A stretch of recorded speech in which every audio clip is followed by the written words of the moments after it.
Okay, so before we launch back into this interview with Angelica, there's a few things I wanted to talk about beforehand. First of all, before I forget again, yes, I was wrong. I had forgotten that there was actually a conversation in that video of Stefan being transported where they were talking about music. So thank you to all the people who pointed that out and reminded me that actually, yes, that did occur. Now, moving back to Maddie. I wanted to have a quick talk about Jenn and Maddie's dog, Sailor. Or, more specifically, about crazy things that dogs do. And in actual fact, I'm going to start by talking about Mouse's habit. If you don't know who Mouse is my now 5-month-old Chihuahua pup. Mouse has a fixation with shoes. If I'm missing a shoe, I just have to do a round of the various dog beds around the house, and you can guarantee that I'm going to find it there. So this is the dog bed in the hallway. When I was headed to bed last night, I noticed my shoe sitting on the dog bed. Right there. Thanks to Mouse. The other morning, when it was a little bit chilly, Amira and Mouse were asleep on the dog bed. That bed is over one of the heating vents, so that's their sort of early morning bed. They were asleep there, and as you can see, underneath the bed was that same shoe. On the right-hand side is Mouse with all his treasures from this morning. Several toys, a bit of old timber that he found outside this morning, 2 of my shoes, one of which he just happens to be lying on. And that's the thing with Mouse. Originally, he was stealing my flip-flops. That's what you guys call them, isn't it? He was stealing them and having a bit of a chew, so they now have chew marks on them. But now he doesn't bother chewing them, he just steals them and basically adds them to his collection of treasures. And it made me realise that actually he's not the only one who does that. Now, I haven't got a photo of it, but my dog Taka, my big dog, she's 12 or 13 now, and yet it is so typical for her. If I'm in the living room and I'm sitting in an armchair or something, Taka will position herself so she is actually sitting or lying with her head on my shoe. So it seems to be a dog thing that I guess our shoes probably smell a lot like us. They probably smell good. So realising this, it made me think, and this has been debated by people previously, but this just kind of solidifies it, doesn't it? Did Sailor go and collect one of Maddie's Crocs? I mean, if you put it all together, you have Stefan supposedly collecting Sailor from Jenn's room to supposedly take him for a walk, when A, Sailor never usually slept in Jenn's room, B, Stefan had never walked Sailor before, so that was curious. And I had speculated with that maybe Sailor was getting in the way when Stefan was trying to take Maddie out of the house. And in actual fact, he'd tried to catch Sailor. Sailor hightailed it into Jenn's bedroom. Stefan went after him and maybe he tied him up somewhere so that he could take Maddie out. We know that Sailor was pretty attached to Maddie, so I can imagine that if Stefan was trying to take Maddie out, he would have picked up on it. Dogs are really astute. So I can just imagine him getting in the way and trying to get to Maddie. And of course, when you think about it, had that happened, basically after Stefan had gone and taken Maddie, Sailor could have been distressed enough to go and collect specifically one of Maddie's crocs and take it to wherever his safe spot was, maybe next to the sofa in the living room. And maybe Stefan saw that later on and panicked and threw it out with the backpack, knowing that that's what Maddie usually wore. And maybe he had every intention of going and finding the other croc and just didn't get around to it. So anyway, I thought I would just float that idea before we moved on and spoke about Angelica. Now, one of the comments I made in yesterday's video was that while it was a really, really messy interview, I hoped that they deposed her and got a decent interview out of her. So before jumping on to do this video, I hopped back onto the court page, because that was probably faster than going through all the documents I've saved, and went through all the depositions that have been planned, and Angelica did a deposition on the 29th of April. So it's only a very, very recent one, but yeah, she has done a deposition.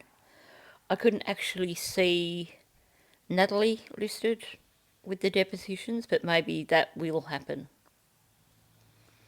So, let's get back to this video. So, if you didn't catch part 1 of this, I will add the link for that in the description down below. Where this ended off yesterday was they were just about to talk to her about Tuesday, so the day after Maddie went missing. So let's just jump in. So Tuesday, Monday, Tuesday. Martes. Did you work Tuesday? Yeah. What time? Déjame recordar. Oh, 12. 12. A las 12 del día. When you went to work, was Stephen and Jennifer here? Cuando tú fuiste al trabajo, Jennifer y Stephen estaban aquí en la casa? Sí. Yeah. Were their emotions still the same as they were Monday? Las emociones de ellos, de los dos, eran lo mismo que estuvo y como lunes, cambiaron. La verdad no hablé mucho el martes con ellos. Yo me desperté y salí a mi trabajo. Solo le dije a Jennifer, por favor manténme informada. O sea, abrí la habitación y le dije, por favor manténme informada de todo lo que sepas. Yo me tengo que ir a trabajar, pero voy a estar pendiente de mi teléfono. Pero la verdad, decirte que yo podía ver las emociones de ellos, pues Jennifer estaba hinchada de tanto llorar. So she really didn't pay too much attention to it. When she woke up, she got ready for work. She told Jennifer, like, keep me informed on what's going on. I'll have my phone on me. The only thing she did say was Jennifer obviously looked like she'd been crying all night. Now, I made a comment in yesterday's video that I thought that Angelica may have been trying to protect Jenn somewhat.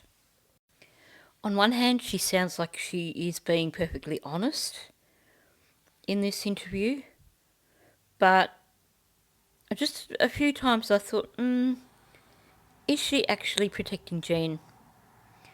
Some of the things she said didn't seem to align with what we knew of Jenn or what we had seen of Jenn.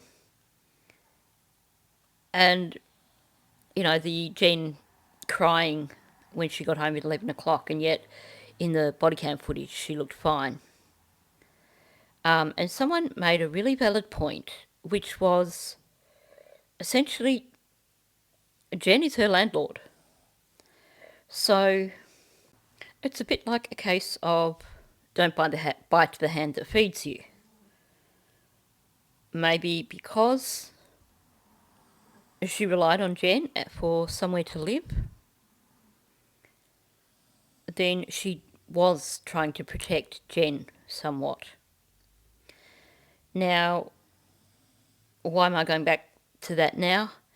Because she claimed that Jenn looked like she had been crying all night.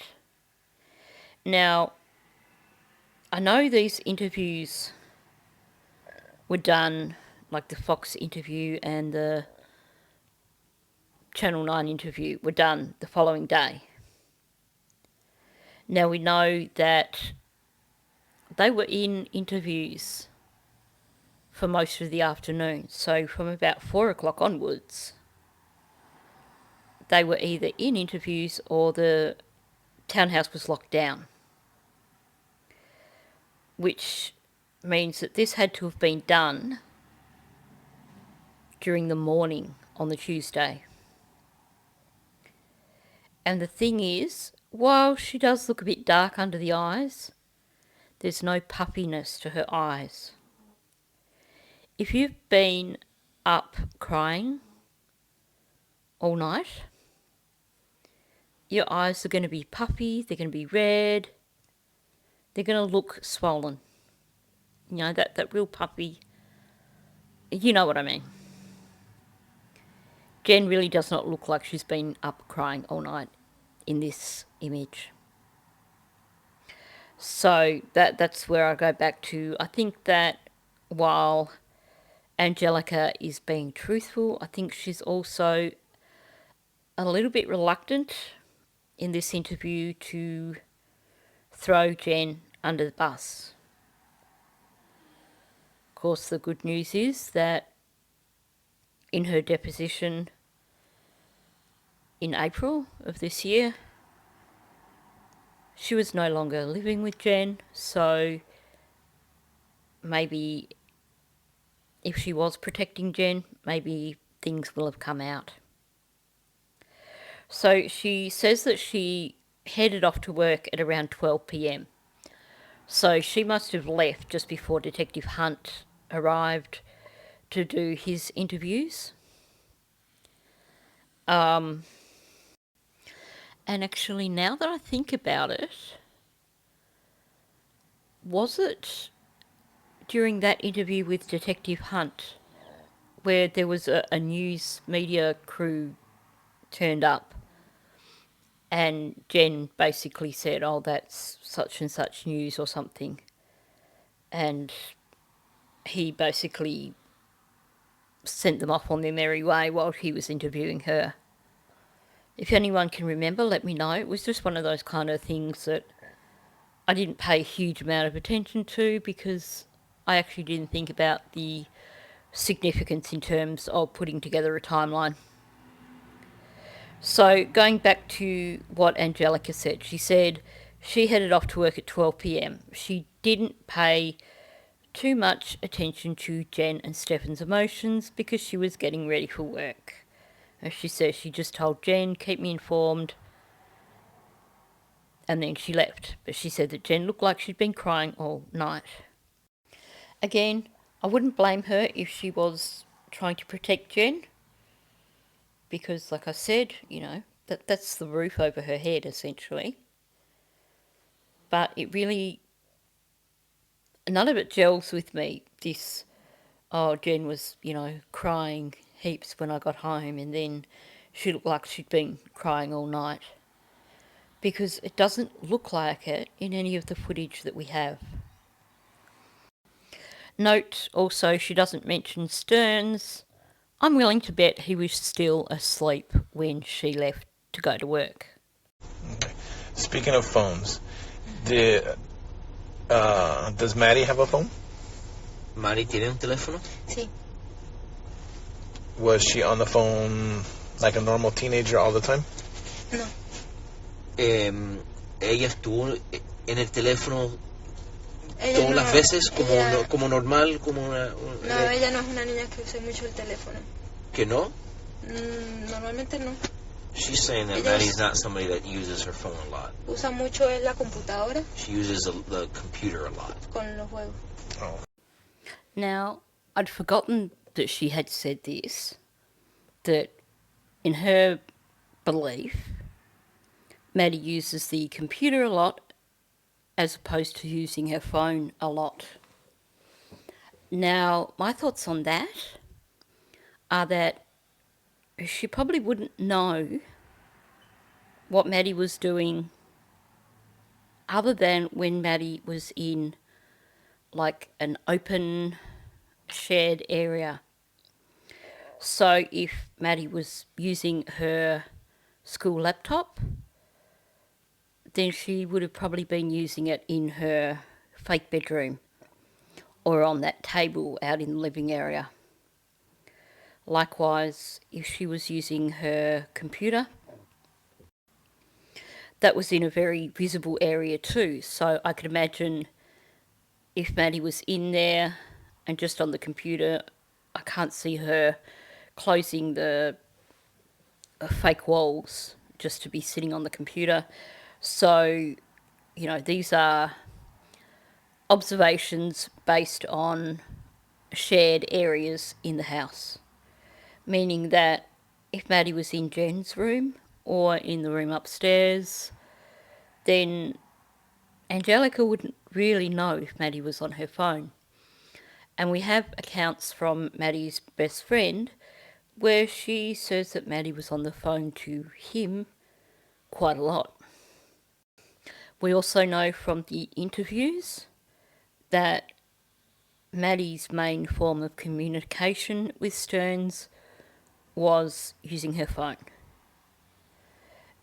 Even just looking at the motions that were filed, there was mention of the fact that they had seen that there were a lot of messages between Maddie and Stefan after they took her phone, which was one of the reasons why they wanted to look at his phone. So I'm going to say that the reality here is more about Angelica seeing Maddie using computers more often than seeing her using her phone, because Maddie would have had to come out into those shared areas at least to use her own computer. And like I said, I could imagine that in order to use her school computer, if she needed to, she would have to do it on that table out in the living area.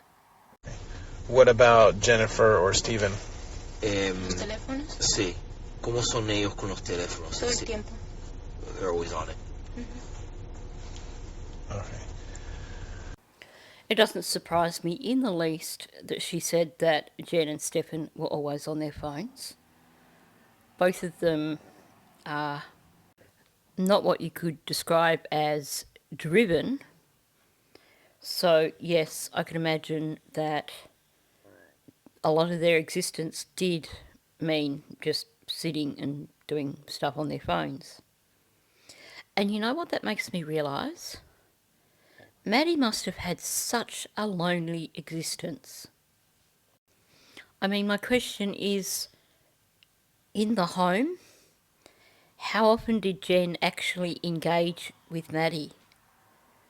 And how much time did she just spend on the phone not engaging with Maddie? Pero a Maddie no. Ella no era como una niña. No es una niña que esté tan pendiente del teléfono. ¿No? Porque tú sabes como las sí. Juventudes siempre están como pegados a los celulares. Sí, pero ella es más con la computadora. She's saying that Maddie was more interested in the computer than she was her cell phone. Sí. Okay. If you're in the middle of the night, would you be able to hear somebody leaving the apartment or coming? Si tú estás dentro de tu habitación o dentro del apartamento en la noche, ¿tú puedes escuchar a alguien si se van del apartamento? Por ejemplo, abren la puerta del frente y se van. ¿Tú puedes escuchar eso? Podría escucharlo, pero si me quedo dormida, no creo. She says if she's asleep, probably not. If she's awake, she probably would hear something. Pero los sonidos en la casa se escuchan mucho. O sea, you can hear the noises inside the house more. Like people walking up and down the steps? Como gente caminando. O sea, uno puede escuchar si sube las escaleras, si abres la puerta, eso se escucha. So you can hear people walking up the stairs, opening a door. So she's saying that if she's awake, she may hear people coming and going from the apartment. And that makes sense because the outside doors are downstairs and a little bit away from her room. So a little bit further away. But then she points out that, yes, you can hear people going up and down the stairs, opening doors, etc.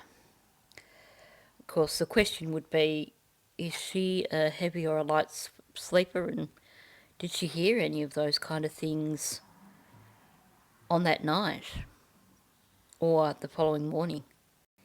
And it makes perfect sense given the layout of the house. If you were upstairs, you would definitely hear someone coming and going up those stairs. You would definitely hear what's going on in the room next to you at the very least.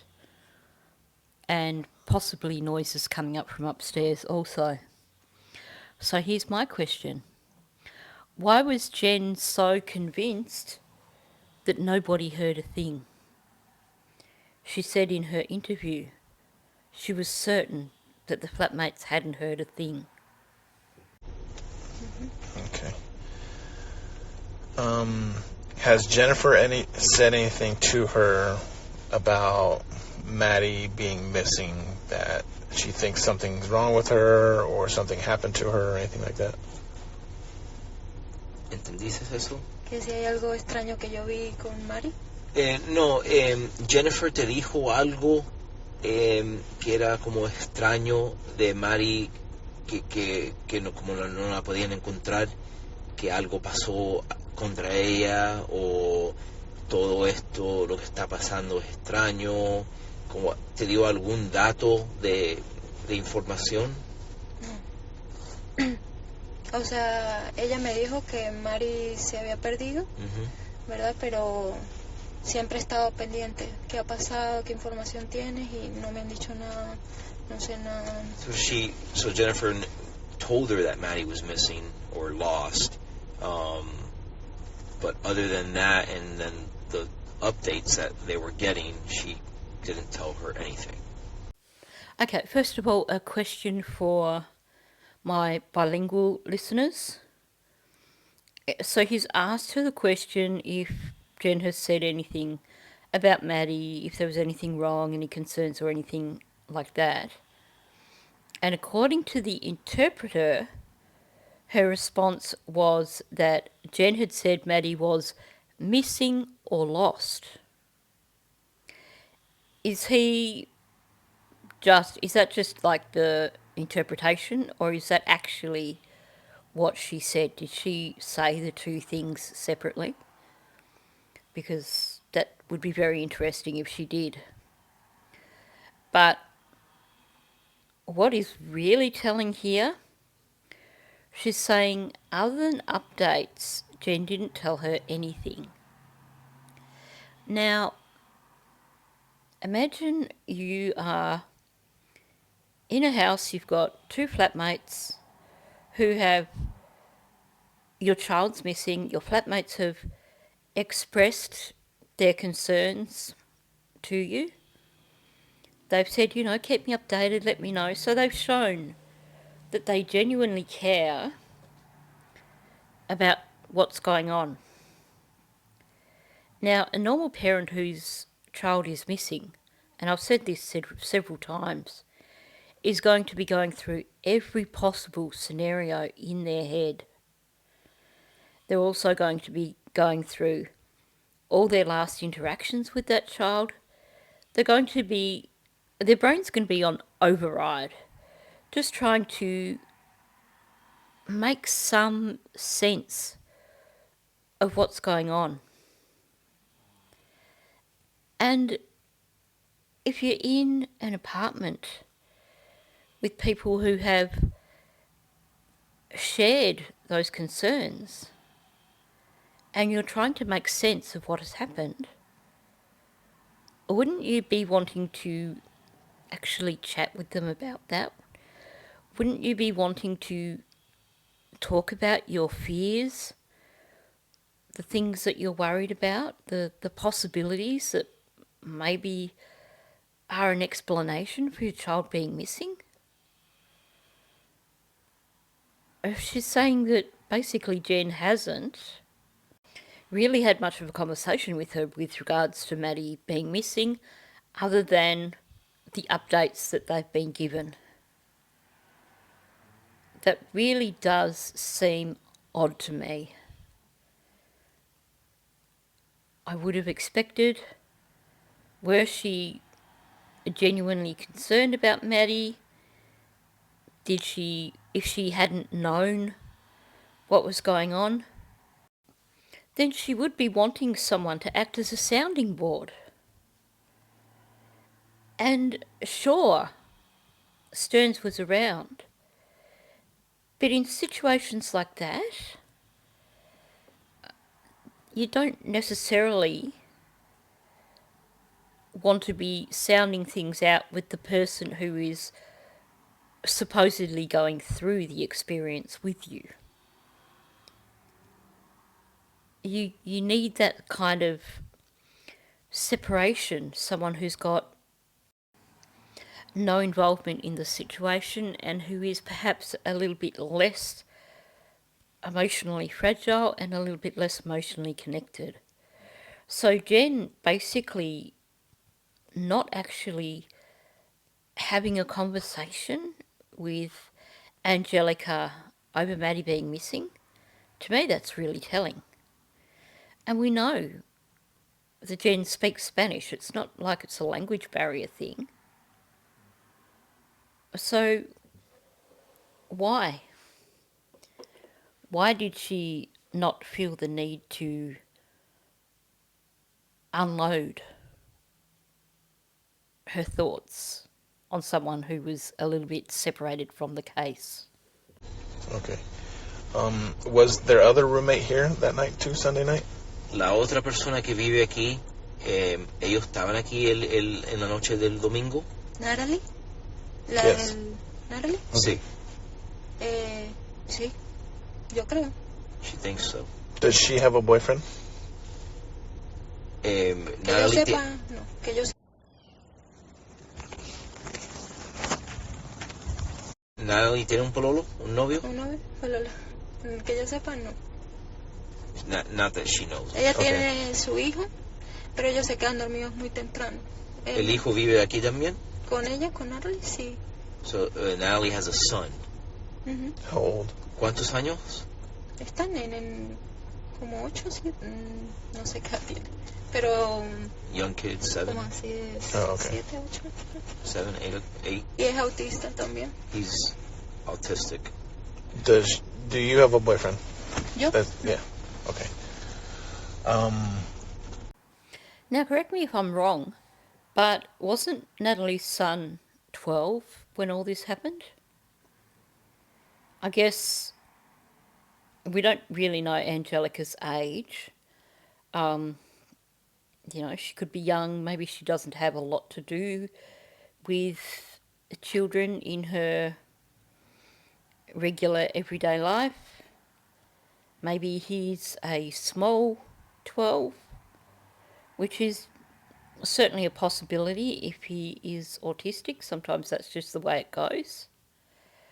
Also, maybe she just doesn't see as much of him because he's not there all the time.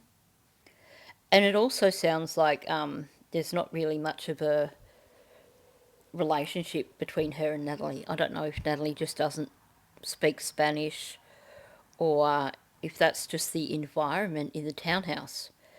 Because it sounds like they all pretty much keep to themselves. They're all like rock up, go and hide out in their rooms and don't interact much. And to be perfectly honest, that just seems really weird to me. But then I realise that, places are different. While in Australia it's, kind of just the norm that flatmates become really good mates and they hang out together and hang out in communal spaces and tend not to be hiding out in their rooms. But I guess, maybe that's not how it works there in Florida. Pero cuando tú dices que el nene también es autista, ¿quién también es autista? O sea, dentro del... Oh, perdona, es como un comentario que ya, hago ok. para añadir algo, pues. ya. Okay. El niño se queda... A veces yo no iba al niño porque ella sale muy temprano a la escuela, a llevar al niño a la escuela, y el niño se queda a las 8 y ya está dormido, a las 8 de la noche. I was clarifying her last statement because she said that Natalie's son is also autistic, and I was just making sure, like, who else is autistic in the house that you know? She goes, no, I was just saying that he too is autistic. Oh, okay. All right. Tell her this next topic is going to be kind of sensitive to her. But we think Stephen was taking videos of her that she may have not known about. ¿Entendiste eso? No, por favor, repítemelo. Okay. Y obviamente lo que estamos hablando es un poco los detalles como sensibles. Okay. Pero nosotros creemos que Steven te estaba grabando o tomando fotos de usted también. So I'm going to show her a photo that doesn't show her face. I just need to know if it is her or not. Él te va a mostrar una foto. No, la foto no tiene la cara de alguien. Pero lo que él quiere saber, si tú reconoces la foto, por ejemplo, es tu cuerpo. Tell her not to be embarrassed. It's just... Yo no quiero que tú pases vergüenza. Mira, nosotros somos adultos y también somos investigadores. Pero nosotros lo que queremos saber si esta foto es usted o alguien que tú conoces, solamente mirando la foto. But I just need to know if it's her, one, if it's her, and two, if it's her bedroom.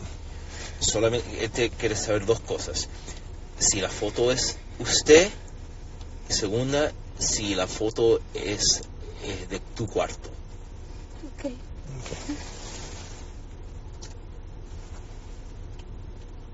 I take that as yes. Sí. ¿Eso es tú? ¿Eso es tu cuarto? Soy yo. Pero donde tomaron esa foto, ¿es el cuarto tuyo? That's her in her room. Okay. It absolutely breaks my heart hearing her reaction. Just imagine how vulnerable she must have felt at that point. You know, they're talking about her home. They're talking about her own room, her bedroom. That should be the safest place for everybody. Not somewhere where you're going to get some loser filming you under the door. And this is after she had basically said when she moved in that she did, or when Stefan moved in, whichever came first, that she didn't want to have to share a bathroom with him. Meaning that clearly she was not getting good vibes from this guy in the first place. Or perhaps she has her own personal traumas from her past and needed that little bit of extra understanding. And instead, this lowlife decides to film her under the door. I can't begin to comprehend how she must have felt to be shown those photos. And again, it makes me really sad that this interview was conducted after Kissimmee took over the case, because Detective Tagler would have been perfect to do this interview. But of course, she's not with Kissimmee, so it meant that she couldn't do the interview. But at the same time, surely there must have been at least one female detective who could have done this interview instead of Mark Morris. I mean, this is not me attempting to shame him, but we have a young Latino lady being interviewed by a rather well-covered older white detective, and being shown this devastating image, this image that basically shows that where she thought she was safe, her own home, she wasn't safe. Just imagine what that would do to you. And then imagine having everything uprooted after this. I mean, we know that both her and Natalie moved out of the townhouse after this.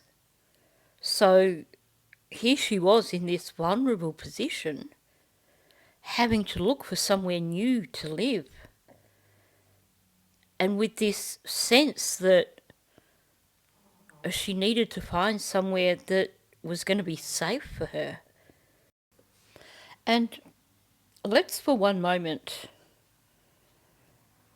presume that the story we heard from Stearns's friend about Stearns sneaking to his house and filming his mother while she was in the bathroom,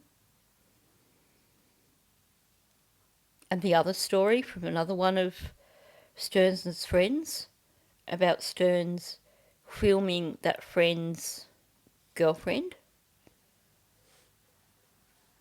Well, here's the thing. He got away with that. Presumably in the first instance, because this was a friend of his mother. She probably made some sort of arrangement so that he wouldn't get into trouble. And supposedly the second time round, she paid the friend off. So if these stories are true, then I hold her just as much accountable for what happened here to Angelica, or almost as accountable as Stefan. We have to remember he's the one that did the actions, but sounds like his parents never ever attempted to prevent these sort of things from happening, or at least prevent them from happening again. Does she know he was arrested? ¿Tú sabes que Steven lo arrestaron? Okay, does she know what he was arrested for? ¿Tú sabes la razón por qué Steven lo arrestaron? Por agresión sexual. Sí, pero por ejemplo los detalles. No sé tanta información porque me da pena preguntarle a Jennifer en esta situación tan difícil y hacerle tantas preguntas así. She knows it was a sex act or something sexual, but she didn't want to ask Jennifer because of everything she was going through. She didn't think it was appropriate. Okay. What a horrible situation to find yourself in. I mean, okay, they're not family, but her and Natalie were living under the same roof as Maddie for a couple of years. So they would have had that emotional connection. So to be in this situation where this child that you see every day is missing, you don't know what's happened, you don't know where she is, but you know that this mongrel has been arrested, and you've got a vague idea. You know it's got something to do with S crimes, but you don't know the rest of the details. It doesn't surprise me that Jenn hasn't told them anything at this point in time, because either way, I can't see her sharing the information. On one hand, let's just for a moment pretend that Jenn knew nothing. She was completely innocent. She had no idea of what was going on under her roof. In which case, she would probably be shell-shocked, still trying to process it, and unable to verbalise it to other people. That sort of thing, the moment you actually say it out loud, that makes it real. So there's that side of it. And of course the other side of it is, if she did know what was going on, then she's not going to discuss the matter because she doesn't want to give away her guilt. She doesn't want to show signs of guilt to people who may be capable of reading her well enough to know when she's lying. So either way, they weren't going to be told anything from Jenn. You can tell her that he was arrested for, and we are going to be charging him eventually with taking the pictures of her. Repíteme, por favor. Steven, nosotros arrestamos por él estuvo abusando Maddie sexual. Eso porque él está en la cárcel ahora. En el futuro también le vamos a poner cargos contra él por sacar las fotos. ¿Esas? You're saying photos of her? Yes. Sí. Is she okay with that? ¿Tú estás bien con eso?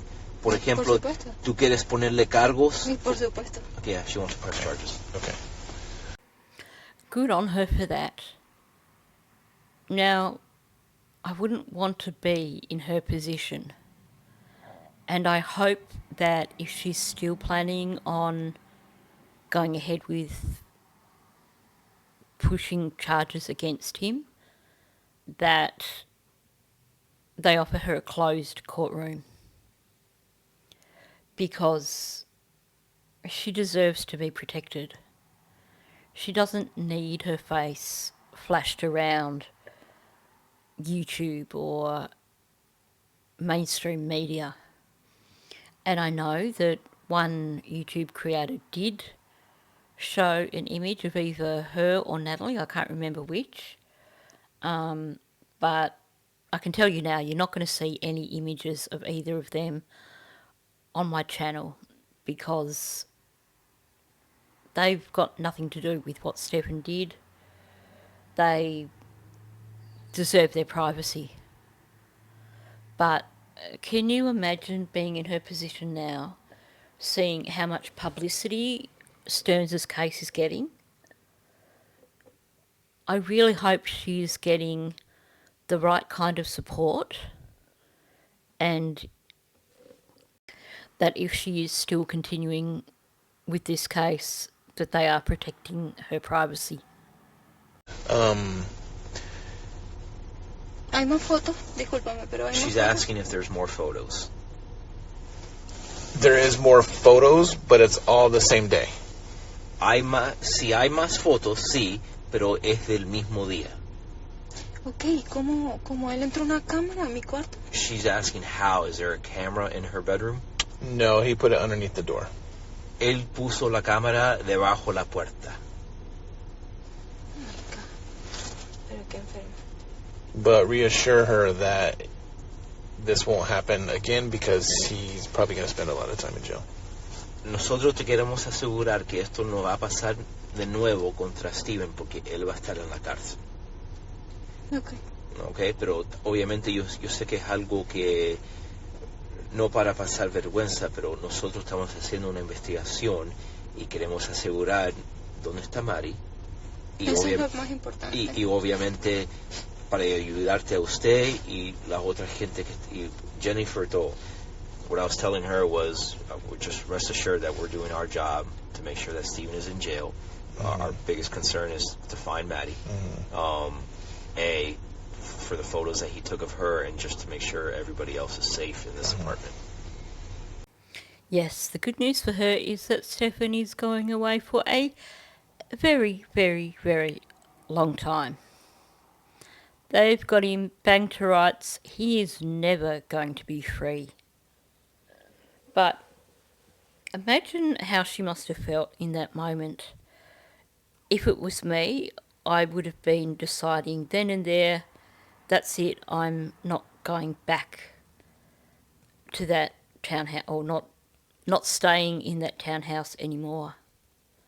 Because even though you would know that, it was his fault, he's the one who did it, there would also be the trauma of it, knowing that your room was no longer a safe place in your mind. Your sanctity had been invaded, basically. But there would also be that little part of you that, even if you didn't admit it, would still blame her for bringing him into the house, and still blame her for allowing him to move upstairs after they broke up. So, this interview would have sealed it for her. You can bet that after this interview she would have been packing up and moving out. Quiero hacerte una pregunta ya porque quiero que me quede claro. Esas fotos que él tomó, ¿solo fueron un día o era siempre que él me estaba grabando allí? What she wants to know is the photos that he took of her, was that just all in one day, or was he constantly... No, all in one day. It was a time period of roughly 3 or 4 minutes. Él sacó esas fotos de 3 a 4 minutos en el mismo día. Okay. But it wasn't multiple times. Pero no era varios días, no. Solamente ese día. Quiero saber si esto pasaba constantemente porque él estuvo viviendo tiempo allí.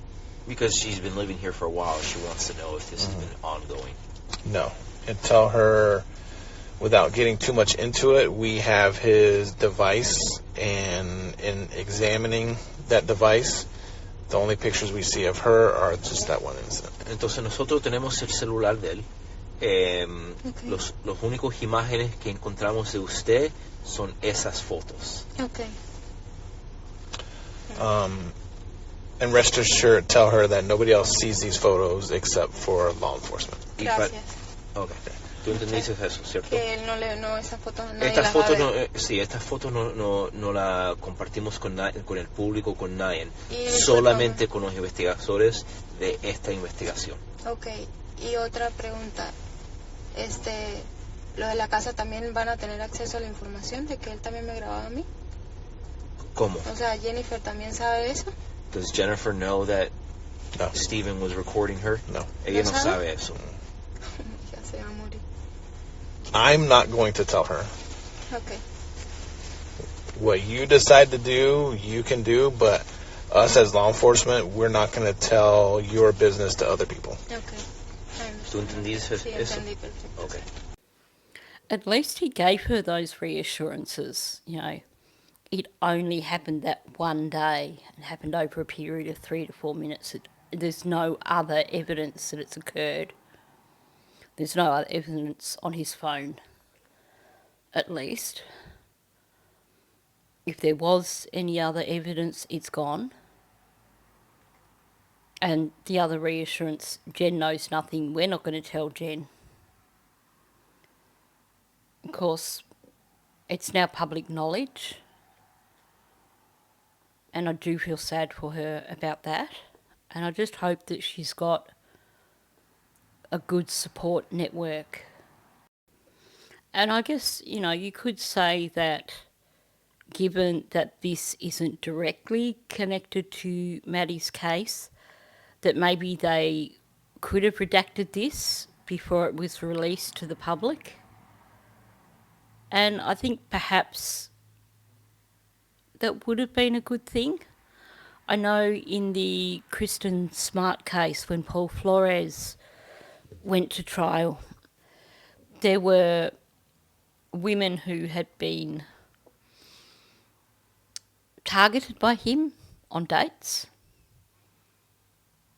I'm trying to find a way of saying this to get around YouTube. Women who had been out drinking, had met him while they were out drinking, and woken up in his house the following morning with no idea how they got there. And in that case, they protected their identities. So I think it could have been done for Angelica. But I guess I just hope that since her privacy wasn't maintained, that she at least knows that there are people all around the world who support her and who send her love, basically. And I do hope that if her case against him is going forward, that it is kept under wraps. At the very least, there should be a closed courtroom. But that said, I would not blame her if she decided, once all this blew up, that she didn't want to go through with pressing charges, because it is such a huge case that, you know, she didn't ask to be included in it. And you would have to be one really brave person to be able to have the strength to continue with a case like this when the perpetrator is so well known publicly and there is so much awareness of this other case that is kind of adjacent to yours. But, you know, let's be realistic. Even if Angelica decided that she didn't want to press charges, you can bet that regardless of whether or not they put him in general population, there will be justice given for Angelica. Just not the sort of justice that occurs in a courtroom. And I'm not condoning it, and I'm not saying that I believe it should happen. I'm just stating it as a matter of fact. This guy is not going to be popular with the other inmates. And there's probably plenty of Hispanic inmates who probably take great offence at him photographing a young Hispanic lady under her bedroom door. All right, one last thing. Do you think Stephen has the capability to hurt Maddie? ¿Tú crees que Stephen tiene la habilidad para hacerle daño a Maddie? Después de ver esto, por supuesto. Después de ver eso, creo que sí. Antes de ver eso. Antes yo no creía, yo vi las noticias y yo no podía creerlo. So, prior to seeing these photos, she couldn't believe that he could do something or could hurt Maddie.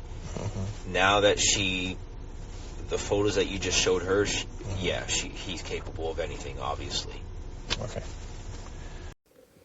I hope that at some point in time Jenn Soto got to hear that, because how much time did she spend in her interviews still defending Stefan after being shown images of Stefan with Maddie that were way worse than these images of Angelica? And this is not me trying to diminish what Angelica went through, but what I'm saying is that we're talking about a 12-year-old girl, a 13-year-old girl, a 7-year-old girl, quite likely, because I believe it started from day one. Years and years of these things happening to her. And the detective said, you know, we can date this back to 2020 at the very least. And Jenn was adamant that Stefan couldn't have been responsible for Maddie being missing. He couldn't have been responsible for Maddie being unalived. He wouldn't have done anything evil, he just did those images. And yet, Angelica is saying, well, heck yeah, now that I've seen these images, he's capable of anything. What a contrast. All right. What I ask is, don't discuss our conversation that we had today with anybody outside. Por favor, No te puedo vamos a hablar de eso. preguntar, no hablas de esta discusión con nadie, porque Ok. obviamente es una investigación que todavía estamos haciendo. Yo entiendo. Because our main focus is to find Maddie, and we don't want other outside factors Okay. messing with it. Okay. Okay. Understand. Okay. Any questions? ¿Algunas preguntas para nosotros? No, creo que no. I have an issue with that. I know it's protocol, I know it's important, but to say just a blanket, don't talk to anyone about this because our main focus here is to find Maddie. There should be something in place everywhere, every single police department throughout the United States, throughout Australia, throughout every country, should have victims advocates that they can connect people up with in these instances when they're telling them, don't talk to anyone. Someone who they can speak to confidentially and know that they are allowed to speak to them confidentially. But here's the other thing also. It actually would have been a good strategy to say to her, but it's okay if you wanted to discuss it with Jenn, because Jenn's not going to talk to anybody else about it. But basically he's given this blanket, don't talk to anyone. But, you know, they spent 3 hours the next day trying to get Jenn to cooperate. And perhaps had she known about this, had she had this extra bit of information to show what a scuzz bucket Stefan is, or if she already knew that, to show that they know what a scuzz bucket he is, maybe she would have actually coughed up a bit of information. Now, obviously, it's not my place to question their strategies, but I do feel that in a situation like this, it does seem a little callous to drop a bombshell like this on someone and say, now don't talk to anyone about it. I'm going to give her my card. Obviously, I don't speak Spanish. So if you call and leave a message, I'll have somebody translate it. Okay, perfect. Thank you. All right, we're going to... Mark? Yes. And your name? Christopher. Christopher. Sí. Okay. Gracias, Christopher. Gracias, Mark. And we're going to conclude this interview at 8:10 p.m. So that brings us to the end of this interview with Natalie. There's a second one which occurred after Maddie was found, but the next interview that occurred was the interview with Angelica. So that is what I'll be looking at next. In terms of this interview, I know it's frustrating listening to the back and forth when you've got the translator speaking at the same time. Especially because it is quite apparent that this translator is not translating everything. So a huge shout out and a huge thank you to those of you who've basically translated for us in the comments section of the previous video. It certainly allowed me to understand things a little better with a decent translation. So thank you very much for doing that, and in anticipation of assistance with this one also, thanks again. I think this one wasn't quite as hard-hitting as the first half, probably, and maybe I could have put the two together and just done a longer video. I actually expected this to go longer than what it did. But I guess too, at the same time, it was a tedious one to listen to, and there was all that trying to figure out timelines and stuff in yesterday's video, so maybe it was better to just split it up. So on that note, thank you for listening. If you are new to my channel, please subscribe.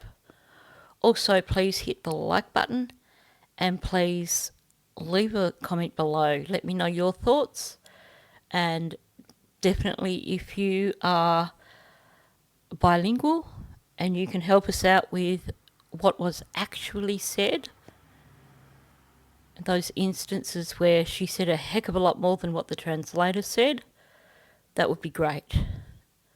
So on that note, thank you, and I'll catch you in the next one.